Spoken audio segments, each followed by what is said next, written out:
آپ کسی منزل کا ارادہ کریں، آپ کسی کے گھر جانا چاہیں اور وہاں جانے کے لیے آپ کو راستے کا خرچ چاہیے ہو، آپ کو اس منزل تک پہنچنے کے لیے کوئی ذریعہ چاہیے ہو، کوئی سواری چاہیے ہو، تو بتائیے کیا اس سواری کا انتظام کیے بغیر، اس زاد راہ یعنی اس راہ کا خرچ ساتھ لیے بغیر آپ اس منزل پر روانہ ہو سکیں گے؟ کیا آپ اس گھر کو پہنچ سکیں گے؟ آپ اس منزل کے راہی تو بننا چاہیں لیکن آپ کے پاس سامان ہی نہ ہو منزل پر پہنچنے کا، تو یہ کیسے ممکن ہے کہ آپ اس منزل پر حقیقت میں پہنچ سکیں؟ آپ تو راستے میں ہی کہیں کھوئے رہیں گے۔ آج آپ کے سامنے یہی رکھنا ہے کہ ہم سب مسلمان جنت کی تلاش میں ہیں، جنت کے راستے کے مسافر ہیں، جنت کو اپنی منزل سمجھتے ہیں، لیکن کیا ہمارے پاس جنت تک جانے کا، جنت کے راستے کو طے کرنے کا سامان موجود ہے؟ ہم جنت کو خریدنا تو چاہتے ہیں لیکن کیا ہمارے پاس جنت کی قیمت موجود ہے؟ آج اس قیمت کے بارے میں ہی آپ کو بتانا ہے۔ اعوذ باللہ من الشیطان الرجیم، بسم اللہ الرحمن الرحیم۔ سب دیکھنے اور سننے والوں کو السلام علیکم۔ جنت اللہ تعالیٰ نے اپنے مومن بندوں کے لیے، مسلمانوں کے لیے تیار کر رکھی ہے۔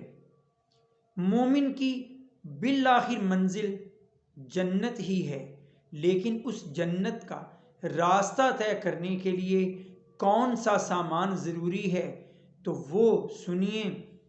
صحیح مسلم میں حدیث نمبر 110 ہے کہ نبی کریم صلی اللہ علیہ وسلم سے ایک شخص نے سوال کیا، ان رجلا، یہ کہ ایک شخص نے سأل رسول اللہ صلی اللہ علیہ وسلم، رسول اللہ صلی اللہ علیہ وسلم سے سوال کیا، فقال، وہ کہنے لگا، ارأیت، کہ رسول اللہ صلی اللہ علیہ وسلم آپ ذرا دیکھیے کہ اگر میں فرض نمازیں ادا کروں، رمضان کے روزے رکھوں، اللہ کی حلال کردہ چیزوں کو حلال سمجھوں اور اس کی حرام کردہ چیزوں کو حرام گردانوں، تو کیا میں جنت میں داخل ہو جاؤں گا؟ نبی کریم صلی اللہ علیہ وسلم نے فرمایا، ہاں تم جنت میں داخل ہو جاؤ گے۔ پھر اس نے کہا کہ اس سے زیادہ میں اگر کچھ بھی نہ کروں تو پھر جنت میں چلا جاؤں گا؟ آپ نے فرمایا، ہاں اتنا ہی تم اگر کر لو تو جنت میں داخل ہو جاؤ گے۔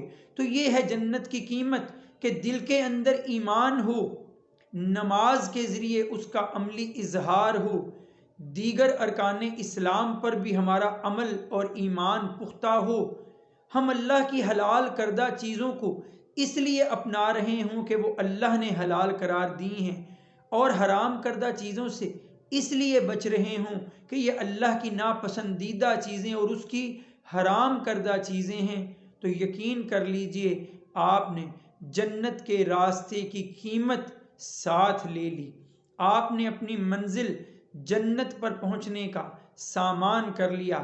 انشاءاللہ آپ کی جنت کی راہیں بھی آسان ہوں گی اور راستہ بھی دشوار گزار نہیں لگے گا۔ وآخر دعوانا ان الحمد للہ رب العالمین۔